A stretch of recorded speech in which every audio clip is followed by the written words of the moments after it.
Assalamualaikum warahmatullahi wabarakatuh. Halo semuanya, perkenalkan nama saya Aditya Zade Putra dari Teknik Informatika B dengan NIM 210 711 4104. Pada kesempatan kali ini, saya akan membahas salah satu contoh dari Unified Modeling Language, yaitu use case diagram. Video ini sekaligus ditujukan untuk ujian tengah semester mata kuliah Dasar Pengembangan Perangkat Lunak, yang mata kuliahnya diampuh oleh Bapak Dr. Irsan Taufik Ali ST MT. Sebelumnya, apa sih itu UML? UML atau Unified Modeling Language merupakan suatu metode dalam pemodelan secara visual yang digunakan sebagai sarana perancangan sistem berorientasi objek. Jadi, UML ini merupakan sarana yang memudahkan eh, kita untuk menjelaskan suatu sistem kepada seseorang dengan menggunakan gambar. Selanjutnya, kita langsung masuk saja ke dalam use case diagram. Apa sih itu use case diagram? Use case diagram adalah salah satu dari berbagai jenis diagram UML yang menggambarkan hubungan interaksi antara aktor dan sistem. Yang dimaksud aktor di sini bisa berupa manusia ataupun perangkat. Selanjutnya yaitu simbol-simbol pada use case diagram.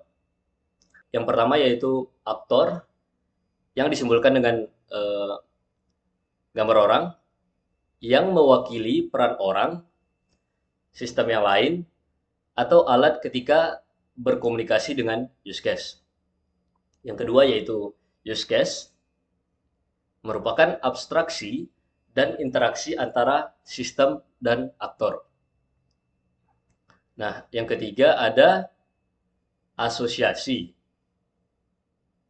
Merupakan abstraksi dari penghubung antara aktor dengan use case. Yang keempat ada generalisasi. Menunjukkan spesialisasi aktor untuk dapat berpartisipasi dengan use case. Asosiasi dan generalisasi ini merupakan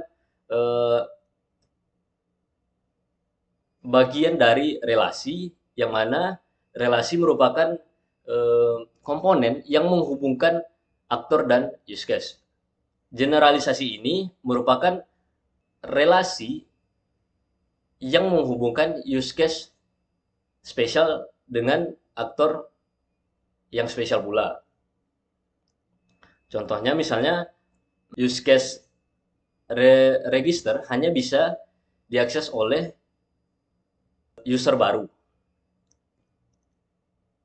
Selanjutnya yaitu include yang menunjukkan bahwa suatu use case seluruhnya merupakan fungsionalitas dari use case lainnya. Dan terakhir ada extend, menunjukkan bahwa suatu use case merupakan tambahan fungsional dari use case lainnya jika suatu kondisi terpenuhi.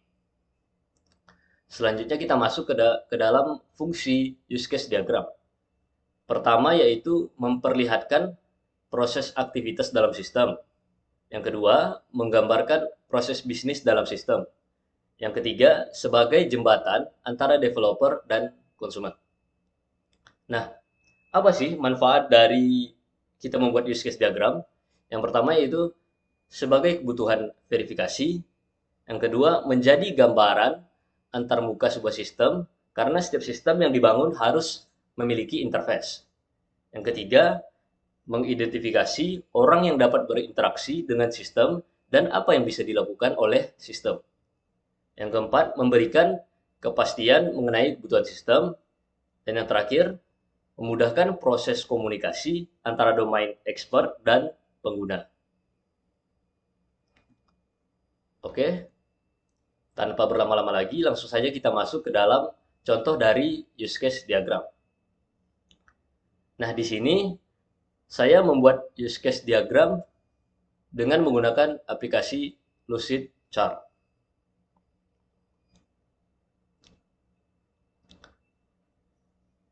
Sebelum membuat use case diagram, ada aturan dalam membuatnya. Yang pertama, use case itu harus dibuat di dalam kontainer yang merupakan kotak besar yang membungkus use case. Sedangkan aktor harus diletak di luar dari lingkungan kontainer. Aktor ini terbagi dua. Yang pertama yaitu primary actor, yang kedua secondary actor. Primary actor merupakan aktor yang memiliki akses atau yang bisa menggunakan fitur-fitur atau use case yang ada di dalam sistem. Sedangkan secondary actor merupakan aktor yang memiliki kontrol terhadap sistem atau use case di dalam sistem. Nah, secondary actor ini hanya akan bereaksi ketika primary actor melakukan aksi. Di sini terdapat 3 use case utama. Yang pertama yaitu top up, transfer, dan payment. Agar user bisa mengakses 3 use case utama ini, maka user harus melakukan login. Nah, ketika user belum memiliki akun, maka user akan diarahkan ke use case register, yang mana login ke use case register ini dihubungkan dengan komponen include yang dihubungkan dengan garis putus-putus. Setelah register, maka user akan diarahkan ke validasi data. Setelah user berhasil membuat akun, maka ketiga fitur utama ini akan terbuka dan bisa diakses. Fitur pertama yaitu top up. Ketika user memilih top up, maka akan diarahkan ke saldo. Dan yang kedua yaitu transfer. Di sini terdapat 2 use case extend, yang mana ketika use case sesama GoPay dipilih, maka rekening bank tidak akan terjadi. Begitu juga sebaliknya.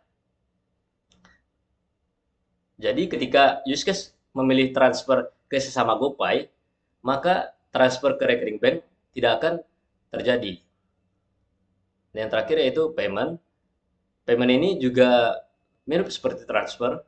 Ketika payment tagihan dipilih, maka payment pemesanan tidak akan terjadi dalam waktu yang sama.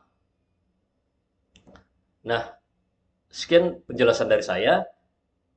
Semoga teman-teman mengerti akan penjelasan yang telah saya jelaskan. Wassalamualaikum warahmatullahi wabarakatuh.